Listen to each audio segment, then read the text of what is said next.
Kasi favorite kong sinigang to. What I eat in a day. KKV. Pilitan akong gawin, mag-vlog ako.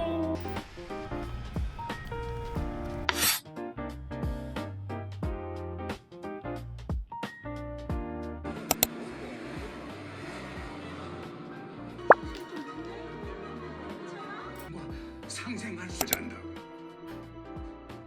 접신을 할 일도 없다는 거죠. 아니, 이젠 자가라 부르지 말고. Hello guys, long time no vlog. Sorry kasi medyo busy lang din kaya hindi ako nakakapag-vlog. So, minsan pag uwi na, ganon. I'll try my best mag-vlog ulit this week. But anyways, as usual, I'm drinking my matcha.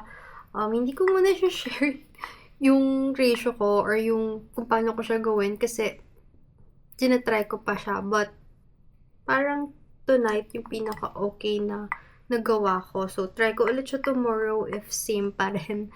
But anyways, I'm playing Sims.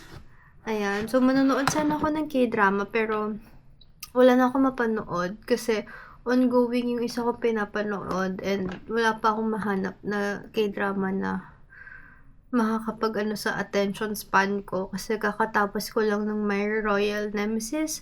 So, now, hindi ko alam. So, comment down if may suggestions kayo.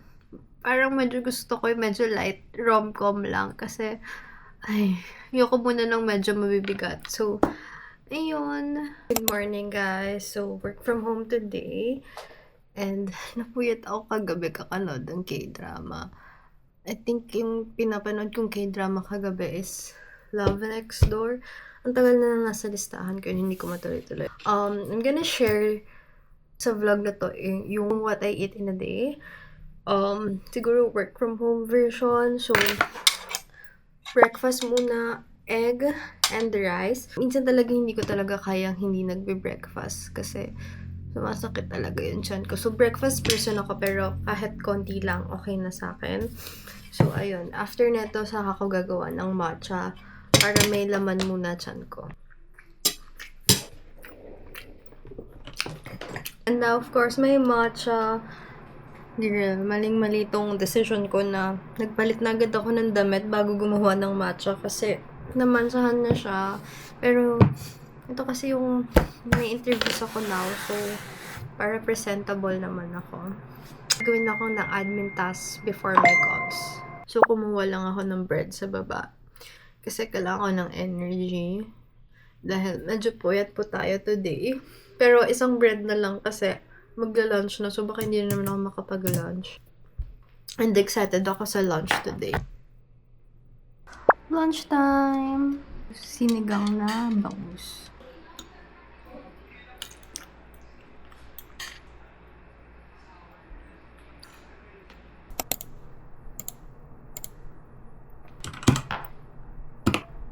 And now, it's merienda time. And I have here is 2 breads with Biscoff. Kasi, paubos na yung Biscoff ko. So, sige. Ipalaman ko na siya. Actually, okay naman na ako with tinapay. Pero pag sobrang stress ako or sobrang pagod, hindi tinapay lang. So, ngayon, medyo relax pa ako. And usually, ang gusto kong ginagawa pag nag-work ako is manood. May background.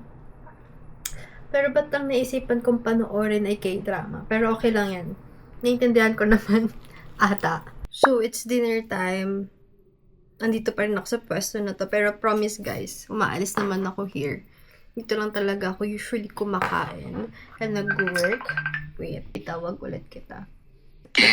Anyway, dinner is sinigang na bangus again. Kasi favorite kong sinigang to. Mas favorite ko siya kaysa sa baboy or baka. I love this. Especially niluto ng tita ko. So, anyways, let's eat while watching K-drama. So, I'm done with work naman na.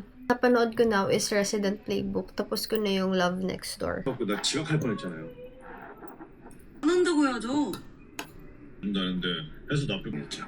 네.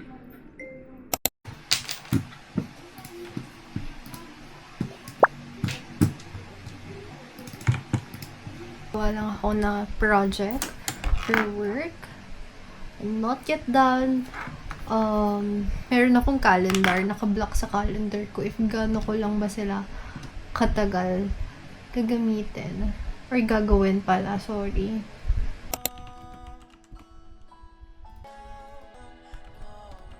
So, I'm done with work. Tapos na ako sa reports ko.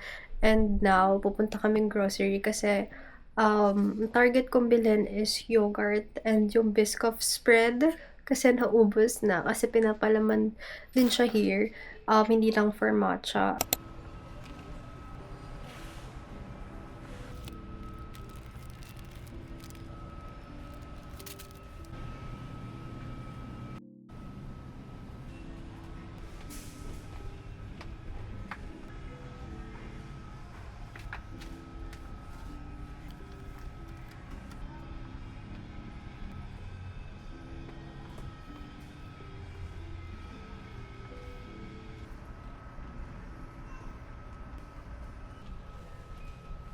Yung home na. And ito yung dinner natin.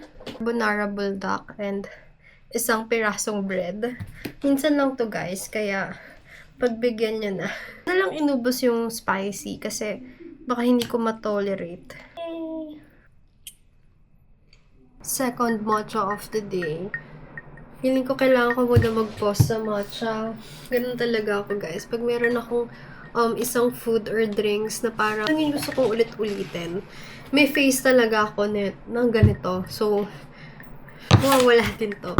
Kasi last time din, matcha din yung inulit-ulit ko dati. Then, napunta ako sa ice brown sugar, shaken espresso. So, ayun. Matatapos din to. Yung ginawa ko pala now is walang Biscoff. Feeling ko nalalasahan ko yung pagka-bitter niya. Pero, hindi ganon katapang yung taste sa akin kasi may sipon ako. So, hindi ko lahat nalalasahan. Yan, nag-edit na ako. And kailangan ko nang tupusin to kasi may mga laundry pa ako doon na hindi ko nababalik sa closet ko. Kailangan na siya makabalik para maayos naman tomorrow. Chill lang. Feeling ko naman, tapos na ako sa vlog for tomorrow. Medyo hindi lang ako satisfied sa kanya. Kasi naka 11 minutes lang tayo. Kasi hindi ako nakapag-vlog last week. And hindi ko bet yung hair ko dito ha. Huwag nyo lang pansinin guys. So now, kahit magto-12 midnight na, kailangan ko itong tapusin na kasi nag-promise ako and ayoko naman matulog ng may mga damit pa here. Ayan, para mapilitan akong gawin, mag-vlog ako.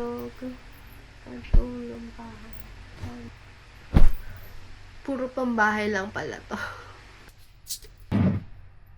Actually, kunin ko na pala yung pantulog ko. Kasi hindi na rin kasya sa drawer.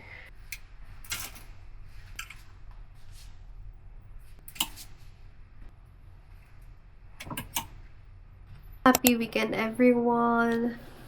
Wait, wala akong salamin. Hindi ko makita. Today is a Saturday and may pupuntahan akong weekend market sa Marikina kasi andun yung folio na nakita ko dati na hindi ko naabutan last time. So, ayun. Titingin ako later.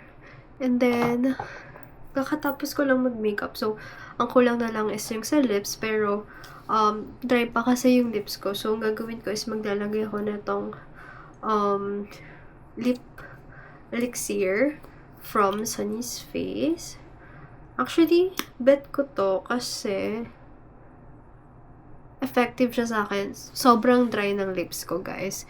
And ito, nakaka-help siya. Para lang din siya yung wait. Anong tawag dun? Yung lip glaze nila. Parang ito din yun kasi okay din yun sa lips ko kaya favorite ko din yun. So, ito, lang, plain. Tuyuin ko muna yung gloss. But share ko na lang din yung favorite combo ko now. This one is from Sunny's Face. Also, yung shade na caffeine. Itong from Happy Skin. And the shade Minimalist. Pero baka ibang shade ako now. Hindi ko mahanap yung Rodeo na shade ko. For some reason. Ito lang shade na Gatekeep para iba naman yung shade ko. Yun lang. Baka kasama ko yung mga pinsan ko kasi gusto ata na lang sumama. So, ayun. So, ito yung bag ko today.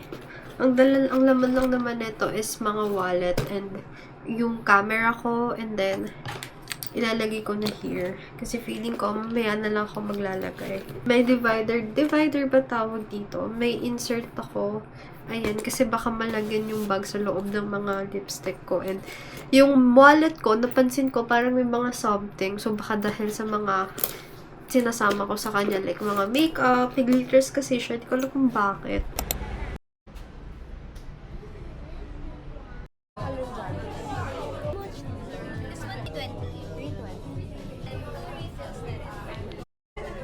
Ito siya. Ito kayo neto. Yan ba yung ano siya?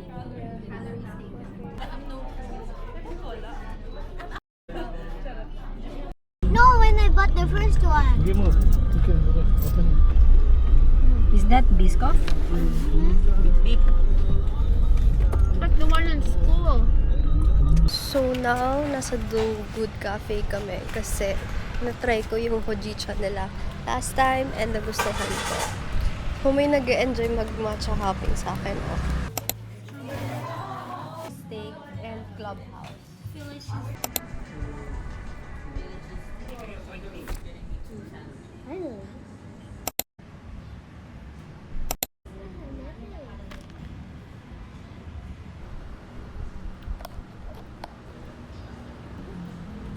wanna try this?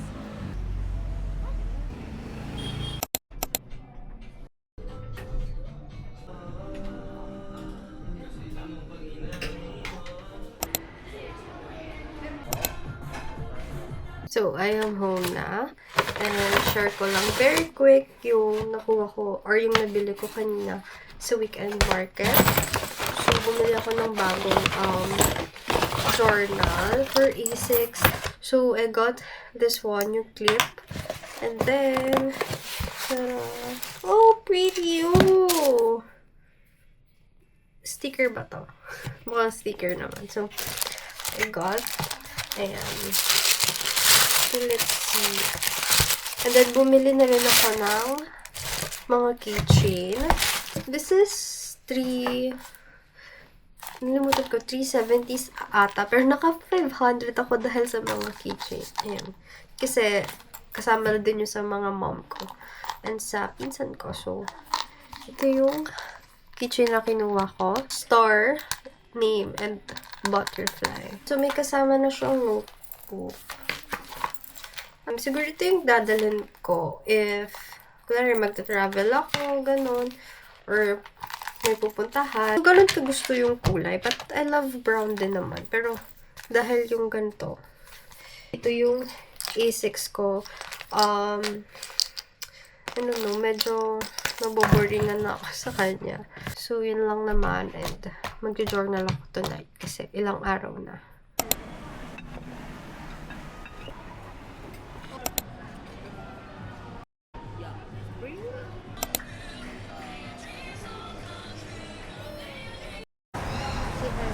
Hi. Where are we? KKV. Who's our wallet? I'll be right back. I'm going to get the wallet. This is the wallet. Hey! Evening, everyone. So, it's already 10 p.m. and sobrang bilis ng oras, sobrang bilis ng araw. Every time pag weekends, ang bitin talaga yung 2 days ko. But anyways, nagtimpla ako ng matcha, of course. Kasi hindi na rin kami nag-dinner kasi nag-merenda kami kanina. Medyo heavy na yun. Gawin ko is, ayusin ko yung kwarto ko to prepare for the week. Ako pa sana mag-Sims, pero not sure if I have the time. Kasi, parang mag-e-edit ako. But anyways, gusto ko rin mag-journal. Ang dami kong gustong gawin kasi natulog lang ako kanina. Anyways, ako mag-ayos. Share ko lang yung binigay ng best friend ko. May pinadala siyang documents here and sinabay na niya to. First is from ABCD, yung Beauty Base Weightless Touch. Not sure if this is my shade. But feeling ko naman. And then, perfume. Ito, favorite perfume ko to from Lux. Yung Secret Desire. And pinadalhan din niya ako ng another one. And then, Lux. Ayan. Yung iba dito is binigay ko na sa Compton. And then, ito, from Maybelline. Yeah. Buti na lang hindi ko pa ito binili. Yung fixing powder nila. Powder din. So, baka ito bigay ko to sa pinsan ko. Extra ko kasi meron pa naman ako dun. So, hindi ko muna bubuksan. Ito, gusto ko din to bilhin. Ito, serum toning pads. At tagal ko na nakikita to sa Watsons. Ito yung perfume na sinasabi ko. Kasi parang may kaamoy siya, yung YSL ata, which is I like. So, pag-edit lang ako very quick. Yung dapat ipopost ko tomorrow. Kasi medyo napapabayaan ko yung TikTok ko. Kasi to be honest, hindi ko alam. Nawawalan ako ng ideas for TikTok. Unlike kasi dito sa YouTube. Like, kahit wala naman akong ginagawa or sa bahay lang ako, nakakapag-vlog ako. Doon kasi feeling ko mas curated siya for me.